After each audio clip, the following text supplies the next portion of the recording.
to young journalists who think government is the enemy of press freedom? I don't think so. Kahit gobyerno nagkukuan man kita. We are mas freedom naton mas grabe, di ba? We have the freedom of speech, freedom of tawagin ni assembly. Mas naging makusog pa nga ni aton freedom ha pagkayana. So I think the government is diri man good very suppressive with government when it comes to press freedom. So Okay, the real work of PIA on the ground. Most people only know that Philippine Information Agency as press releases. What do you wish more Filipinos understood about the PIA actually does in the regions?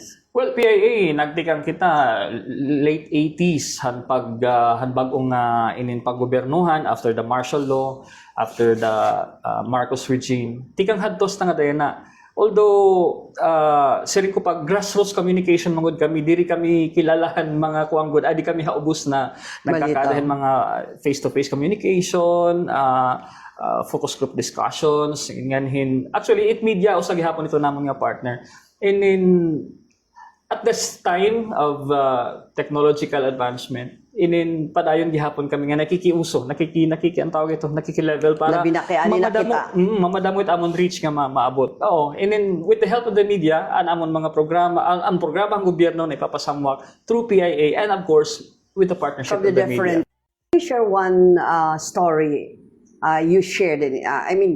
Story from Eastern Visayas or in the region where good information literally save lives or change a community from hanakada ka pa mainstream until now. Maybe you can share us a story, Rian.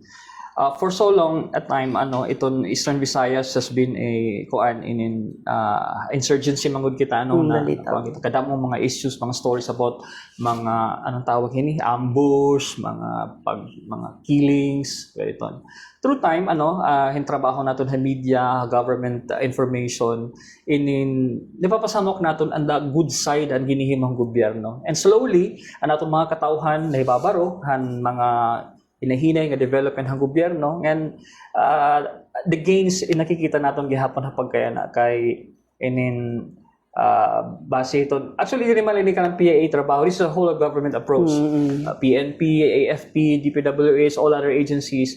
Ito nga pagkaurusa, nakikita naton yan ang naton gains. Diri na damo iton mga nakontrahet gobyerno, mga insurgents, so dito damo na nga mga areas have been declared as peaceful and internally stable area. So I think naging part ka tikang panimo ka tikang pag-report hasta nga dapat kay na this is also our advocacy nga ma-inform ang katawhan hit mga mao pa nga ginihimo hit gobyerno ipinaagihit pa nga mga programa nga napasasantop na anahagan naton katawhan nga nagagamitan hay kinabuhi.